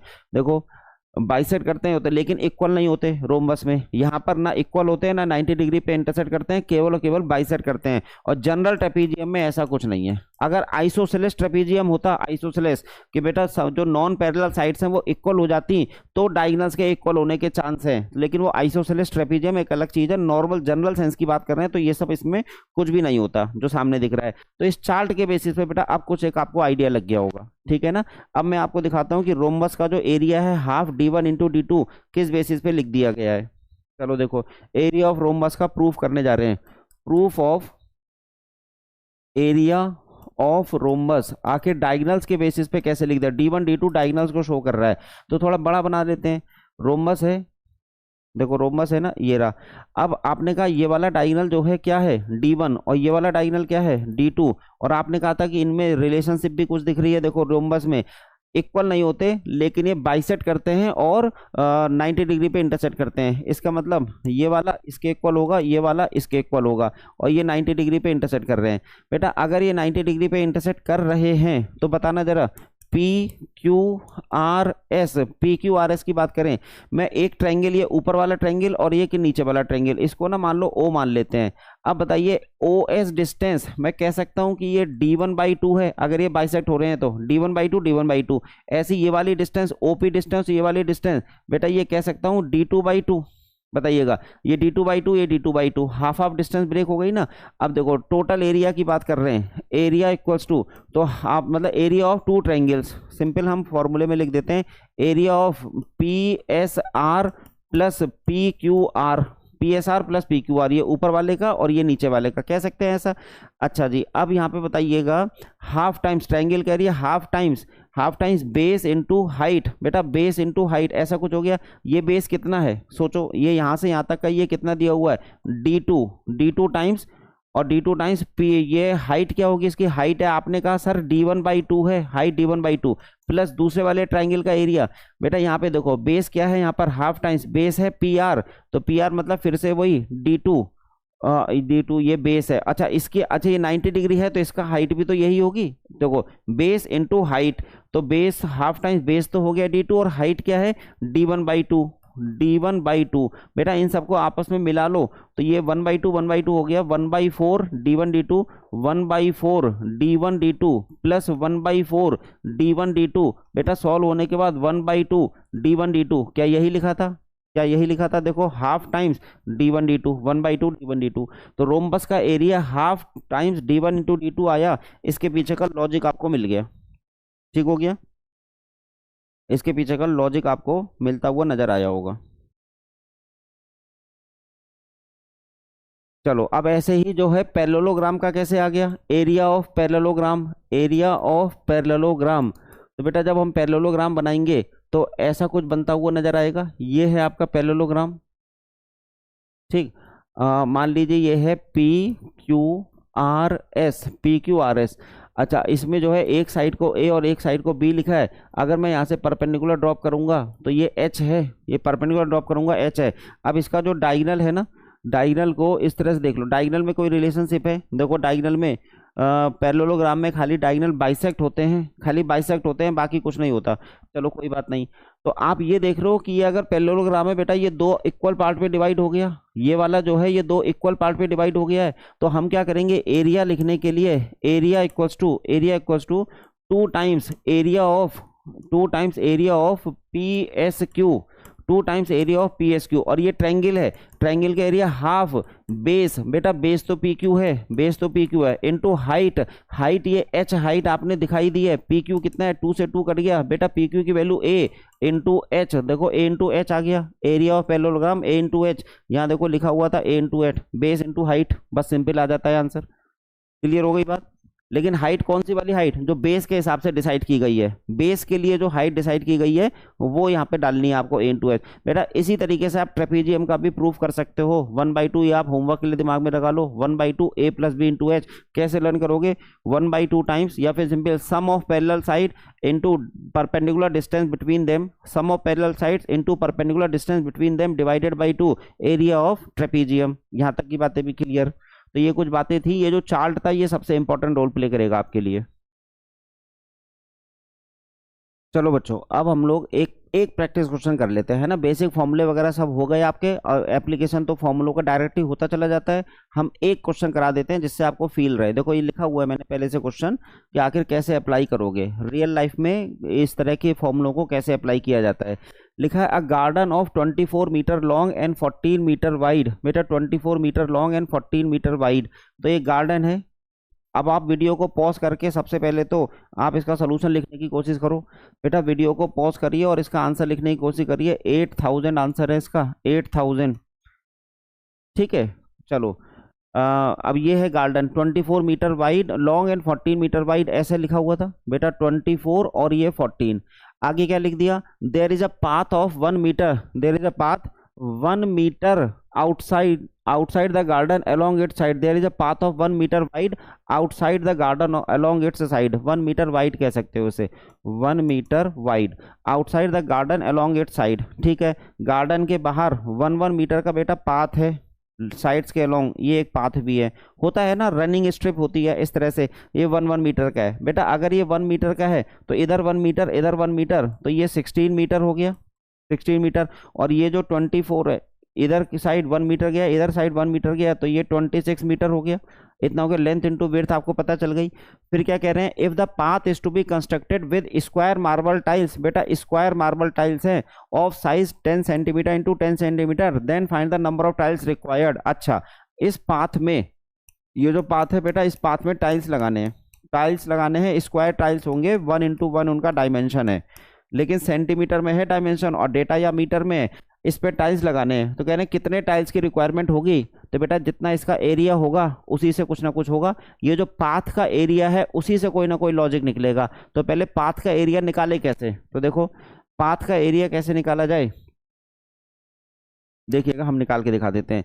एरिया ऑफ गार्डन, केवल गार्डन का एरिया, तो बेटा गार्डन का एरिया तो 24 इंटू 14 है, 24 इंटू और ये मीटर स्क्वायर, देख लेंगे अभी कितना आ रहा है। अच्छा, और फिर अगर मैं पूछूं आपसे area of garden, garden plus path, garden और पाथ का एरिया कितना होगा, तो आपने कहा था इसकी 26 है, इसकी 16 है, तो 26 इंटू 16 और ये मीटर स्क्वायर। बेटा इसको मल्टीप्लाई करके आएगा क्या, हम आपको बता देते हैं, 336 और 416, 336 और 416। इतने में किसी को प्रॉब्लम। गार्डन तो ये जो अंदर वाला है ये है गार्डन, ठीक है। वैसे भी गार्डन कैसा होता है, लाओ दिखा दें। गार्डन जो होता है ये फूल पत्ती ग्रीनरी होती है गार्डन में, तो ये है गार्डन आपका ग्रीन वाला। तो बेटा गार्डन का एरिया निकाल लिया और आपने गार्डन प्लस पाथ का एरिया निकाल लिया। तो जरा मुझे बता सकते हो पाथ का एरिया क्या होगा, शेडेड है, so area of path, area of path equals to, बेटा गार्डन के एरिया में से सॉरी, टोटल एरिया में से गार्डन का एरिया हटा दीजिए तो आ जाएगा पाथ का एरिया 416 माइनस 336, और ये आता कितना है, 6 गया 80 मीटर स्क्वायर। ठीक है, तो बेटा इस पाथ का एरिया आपने निकाल लिया, इसी में आपको टाइल्स लगानी है, स्क्वायर टाइल्स लगानी है, तो यहीं से लिंक होगा। अब पहले तो टाइल्स का एरिया देखें, area of one tile, area of one tile, हाँ जी, वन टाइल का एरिया 10 इंटू 10 बेटा 10 सेंटीमीटर इंटू 10 सेंटीमीटर, बेटा ये 100 सेंटीमीटर स्क्वायर हो गया, लेकिन डेटा तो मीटर स्क्वायर में है, तो सेंटीमीटर स्क्वायर को मीटर स्क्वायर में बदलना है तो क्या करें बेटा, सेंटीमीटर को मीटर में बदलना था तो 100 से डिवाइड, और सेंटीमीटर स्क्वायर को मीटर स्क्वायर में बदलना है तो 100 इंटू 100 से डिवाइड। तो इसको मैं लिख देता हूँ कि 100 इंटू 100, तो बेटा ये सब मिला करके 0.01 मीटर स्क्वायर, 0.01 मीटर स्क्वायर ऐसा कुछ हो गया। तो एरिया ऑफ वन टाइल ये रहा और एरिया ऑफ पाथ ये रहा। अब बताओ इसका रिलेशनशिप कैसे बनाया जाए।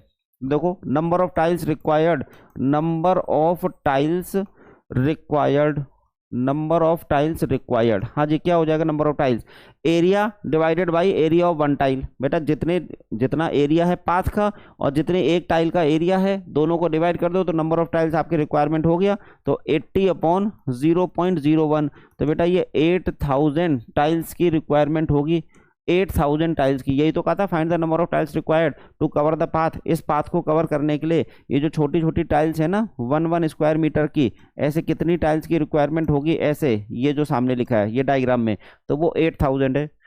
पता चल गया, एक आइडिया लग गया। इसी तरीके से जब हम स्फेयर, कोन, सिलेंडर वगैरह के वॉल्यूम और सरफेस एरिया वगैरह के कुछ बातें कहीं होंगी, कहीं यूज होगा प्योर मैथमेटिक्स में, इंजीनियरिंग मैथमेटिक्स में, तो वो आप टाइम टू टाइम देखते रहोगे। तो बेटा मेरा काम था कि मेंसुरेशन की कुछ बेसिक बातें आपको क्लियर कर दी जाए, जो कि मैंने कर भी दी।